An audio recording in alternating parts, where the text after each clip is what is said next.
说真的，现在 AI 根本是铺天盖地席卷而来，大家平常都在关注这话题，对吧？但我们今天不聊那些空泛的技术趋势，我们来聊聊你要怎么把自己的天赋发挥到极致，成为真正顶尖的 AI 应用规划师，而不是那种你知道的随时可以被取代的免息技术人员。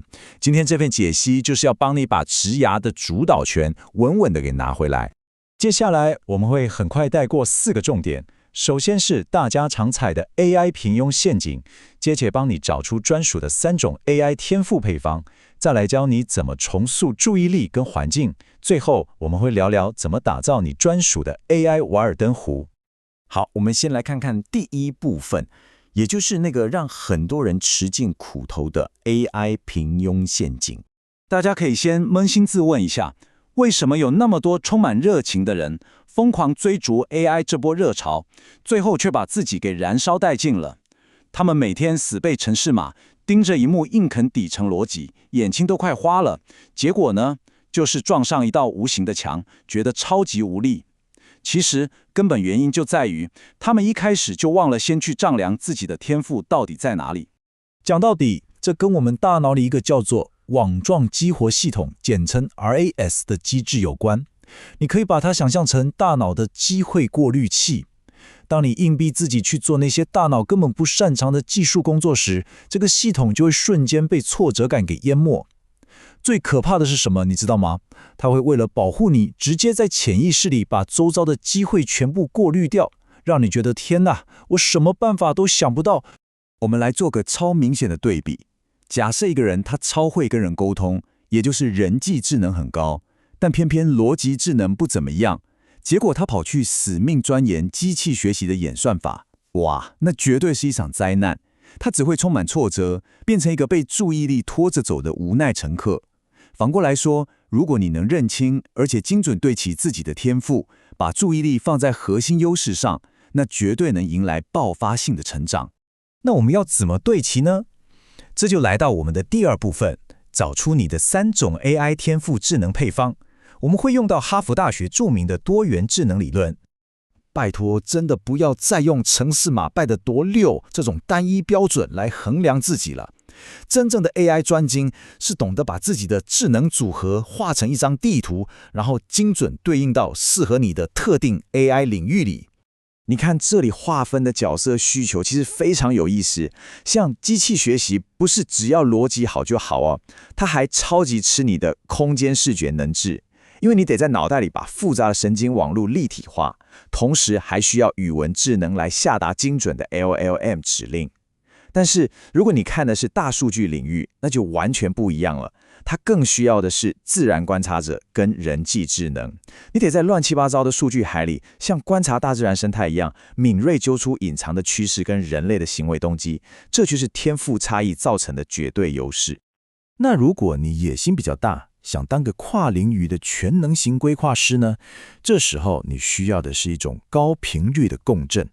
除了逻辑跟人际沟通之外，最关键的锚点其实是内省同理智能。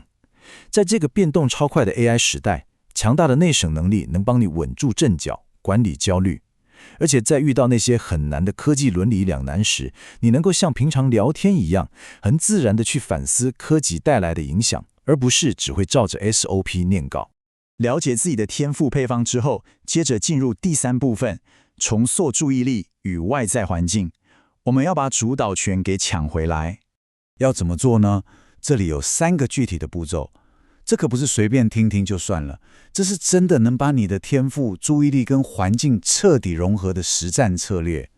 步骤1，先在脑袋里建立一个单点专注的成功画面，想象你在最擅长的领域里完美解决问题的样子。下次遇到卡关或者程式跑出 bug 的时候，强迫自己切换刚刚提到的 RAS 频道，不要再回头抱怨我怎么又学不会了。其实你该往前看，问自己这堆数据背后还有没有什么新模式可以让我挖出来。当你把雷达锁定在发挥优势上，资源自然就会被你吸引过来。步骤2，你要主动掌控你的环境。不知道大家有没有读过《枪炮、病菌与钢铁》这本书？里面提到技术要大爆发，靠的就是高频率的交流。所以拜托赶快离开那种封闭、死气沉沉、不愿意学新技术的南北轴线职场。你要把自己丢到像是 GitHub、Kaggle 这种资讯疯狂流动的东西轴线社群，或者是那种很强调敏捷开发的团队里，环境整体的推力绝对会变成你成长的巨大引擎。最后，我们来到第4部分，打造你的 AI 瓦尔登湖。要在这个吵死人的 AI 狂潮里活下来并脱颖而出，我们必须懂得向内看。我自己超级爱这个比喻 ，AI 瓦尔登湖听起来就很赞，对吧？你必须为自己画出一个专属的、完全没有干扰的时通。在这里，手机放下，社交软体彻底断绝，让自己安静下来，去深度吸收那些底层演算法跟数据逻辑的最核心本质。在这个安静的时空里，要接着做步骤3，每日的内在技术审计。这就像古人用的功过格一样，每天严格地问自己2个超直白的问题：第一，我今天写的程式真的有帮人解决痛点吗？第二，我训练出来的模型会不会不小心带有什么偏见？这能确保你就算跑得再快，也永远稳稳地走在正确的轨道上。好了，今天我们地图看完了，路也指出来了。当你外围有高流动的知识圈，内心又有个清澈无比的心智道场时，时间的复利保证会把你推向顶尖。最后，我想留一个终极问题给大家稍微想一下：你现在是刻意围绕着自己的天赋在设计专属的 AI 职涯，还是你依然只是个被注意力推着走、无可奈何的被动乘客呢？好好思考一下吧。